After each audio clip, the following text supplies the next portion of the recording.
Three, two, one, zero. Uno, dos, tres, cuatro.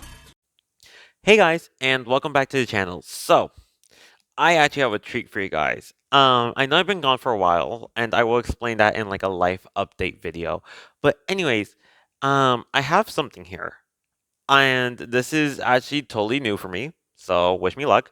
But I am doing a Sky Striker deck list. Whoa. Um, Sky Strikers has been one of my favorite decks for Yu-Gi-Oh for a long time, and I just thought, why not share like this deck? Now, for everyone that follows me on Discord, this is far from like what I normally use. It's kind of more budget TE, if that's a word. But yeah, no. It's been working really well for me, and honestly, I just love this deck so much. So, hope you guys enjoy. First things first, we're going to start off with the monsters. Three copies of Ray, obviously, and two copies of Rose. A lot of people have been. I've seen a lot of YouTube videos where they're like, "Oh, you can bump Ray up, Rose up to three because you desperately need to see like a monster stuff like that." And I'm just like, okay, this is cool and all, but Rose at two is perfectly fine. If you guys want to play it at three, like I will not judge you for it, but I personally think Rose at two is just fine. Off to the hand trap lineup, we have three copies of Ash, three copies of Effect Veiler, and three copies of Infinite Impermanence. Now, I do have a flex spot here. I played two copies of Joel Lockbird. With all the Brave token stuff that has been going on and all the searching decks now, like the meta does, Joel actually helps a lot because Sky Strikers want to put like the opponent's deck in somewhat check and just try to keep them at their tempo. And Joel Lockbird actually does that fairly well. If you guys want to play Nibiru over this or like some other hand trap, that's perfectly fine. I'm actually going to experiment with Ghost Spells, but that's not like a meta check, that's more of a locals check. But yeah, I do play two copies of Joel Lockbird. Off to the spells. Now, the spell lineup is a little bit different. I played two copies of Afterburners. You can play one in one copy of After, one copy of Jamming Waves, but I prefer the two copies of Afterburners, mostly because if anything is going to draw out a monster negation, it's gonna be the Afterburners. Because let's say you're using the Afterburners on a Mechaba, they're either A gonna let it be destroyed or B negate it, and most times they're not, they're going to negate it. So it does come up, and I actually do just overall prefer it more than Jamming Waves. Next, we have three copies of Whale Anchor. Whale Anchor is Whale Anchor. I don't feel like I need to explain this. As long as this is at three, we're gonna play it at three. We played two copies of Shark Cannon. Shark Cannon is purely just amazing to grab monsters out of your opponent's graveyard and use it as link material. And there's just other stuff too you can do with this. So I honestly would I like it at two. People say that you can play it at one because it's not really needed anymore, but I just am like no. So I still play it at two. Next we have two copies of if I can ever find my second copy. Hold on. Okay, oh there is two copies of Area Zero because this is amazing and it just does a lot. Whether it be searching for another Sky Striker spell for you or just destroying it to get array, it does a lot. I do, and then continuing off, we have one drones, one engage, one multi-roll, and we have the two debateables. I feel like I'm going to be fighting with you guys in the comment section for this, but let me explain. I play one copy of Scissor Cross, one copy of Eagle Booster. Eagle Booster gives a full out protection to whatever you're targeting. And whether this be in the mirror match, whether this be versus Prank Kids and Fog Blades, whether this be against whatever the fuck you may be dealing with, Eagle Booster does help. Now you have to see it, of course, but I just really love this card. And Scissor Cross. I was originally on the train. This card was trash. I really thought of it. I really thought it was bad for a long time. But this card single-handedly has won me games. In case you guys don't know the effect of this, if you control no monsters in the main monster zone, you can target one level 4 Sky Striker Ace monster in your graveyard, add it to your hand. Or if you have 3 or more spells in your graveyard, you can special summon it instead. This card is a searchable monster reborn or a warrior returning alive. And in the late games, it really does come up. So I honestly love it, and I don't think I might ever cut this. But it's never going past one. One is all you need, and I love it now. Okay, so that's all this guys. That's like all archetype spells. Continuing to like the generic stuff, we have one copy of Terraforming, one copy of Mystic Mind. I feel so bad for playing this card. I actually made my opponent deck out once. I feel so bad for playing this, but it wins games, and that's what we're here to do. One copy of Upstart Goblin. If I could play more of these, I would definitely would. But one copy of Desires because it got hit on the ban list. One copy of Reinforcement of the Army, and rounding it off, we have one copy of Monster Reborn. Now for our spell and trap removal, actually this is a lot of people can say like a lot of people play 3 copies of Cyclone, but there are some times where Sky Striker magically bricks. So I do play this instead. I play 2 copies of Mystical Space Typhoon just so that I can go Area Zero, target set, see if I can find anything. If not, MST destroys the zero, and then zero's effect in graveyard will get you the Ray. So it's just like another way to get to Ray. And it works, so I'm not arguing. Now for the extra deck. Extra deck needs changes. I will admit extra deck needs changes. So I will tell you what to take out if you have these options. But if not, and you need like a more budget build, this is like the best way to go. I played 3 copies of Shizuku, 3 copies of Hayate. This is your first kind of option. You don't need 3 Hayate. Any good Sky Striker player can play Skies with just 2. But I don't have the replacement for the third. Um, so that's why it's here. 3 copies of Kagari, our Lord and Savior, our Grace. 1 copy of Kaina, and 1 copy of Zeke. That's really it. Um, Again, 1 copy of Hayata. The third copy of Hayata is questionable, and if you really want to debate it, the third copy of Shizuku is debatable. But yeah, that's everything I have here for the extra deck lineup for like the in archetype stuff. Now for the generic stuff, we have 1 copy of Neofiber. I don't know why I played this. Because the issue is I don't have Celine. But this is here. So, yes. 1 copy of Nightmare Phoenix. 1 copy of Boral Sword. Yes, you heard me right, Boral Sword. And 1 copy of Hina. Or however you pronounce this. When I told you this extra deck needs work, it needs work. Okay, so here we go. Cards to take out. I'm not even gonna talk about these 3. Boral Sword pushes Sky Striker's like attack limit to 7,500. Um, and it's just like it's good for trying to close out games super fast. But what does this beat access code? Never. Um, Hina, you, in my opinion, always have a charmer in your extra deck because it does come up. Um, you can debate which charmer to use. For me, I personally prefer either this or the which one? The water charmer, just to always be able to pick up the Ariel from Brave Token. Nightmare Phoenix is just in case you get hit by Imperial, oh no, not Imperial Order, Anti Spell Fragrance or Hidden Invisible Spellcasters. This does get rid of it. And the Neo Fiber, you don't need. If you have Celine access code, that's fine. But I typically would not use this. So things I would replace in this extra deck. Obviously, the Boral Sword for an access code talker.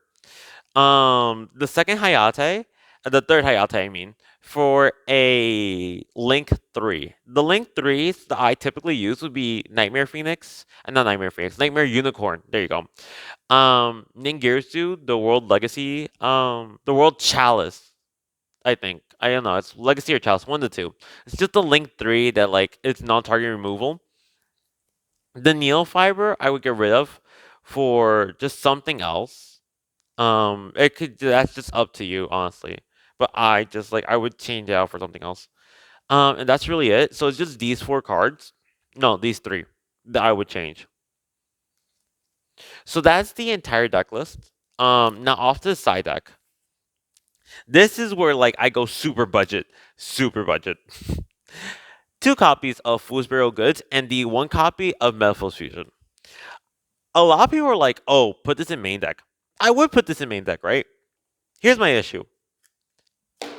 This is already past 40 cards. Adding this in would push it to 43. And yeah, this is good and all, but is it really needed? Is this like live or die for striker? No. Can I get past with like get by without using this? Yes. I still keep this inside deck though, in case I am dealing with something aggro, like let's say PKs or what's the other one? Prank Kids. Mostly because this does increase the spell count in your graveyard like pretty fast. So it is useful to have, but is it needed? Not really. Next, we're gonna have two copies of Book of Moon. This is no, you know what? I'm gonna pull this all out. This is not a meta check. This is not for the meta. This is for my locals. Again. So it's two copies of Book of Moon, two copies of Solemn Strike, and two copies of Compulsory Evac Device. Let me explain. I know there's like a lot of questions. Let me explain. Um, Solemn Strike helps out with a number of decks just to get rid of a like just to get rid of a summon or something. It's really nice to have. A lot of decks are like normal summon and then combo off. So just being able to hit the normal summon does do something. And like let's do Sword Soul for a bit. If they go Moye and you strike the Moye, their normal summon is gone. So unless they have Ecclesia or was it Long Young? They're gonna have even then, they're still gonna have like an issue of playing through. So that's really nice. Or you can even hit the synchros like the Ching Chao or something like that. I don't know the names. Like you guys will know. Like the members of this channel knows. I have a hard time like saying names. But yeah. Um the compulsion evac device again is just for my prank kids matchup and locals. I just again I just really hate prank kids. And then the Book of Moon. Again, prank kids. So yeah. Actually, this did come up for me once with against Earth Machine. So it does have other like niche applications. I play an extra copy of Cosmic Cyclone. Only because like there are some times where I will run into Altergeist and I just cry because I don't like Altergeist and Altergeist just hates me with a passion. So I do play an extra copy of a spell chart removal just so you know how about my chances of seeing it. Um, I play one copy of Dark Hole. I've never used it. It does come up. I just don't see it. I would like if you're gonna play this at 3, and even then play Raigeki over this. Honestly,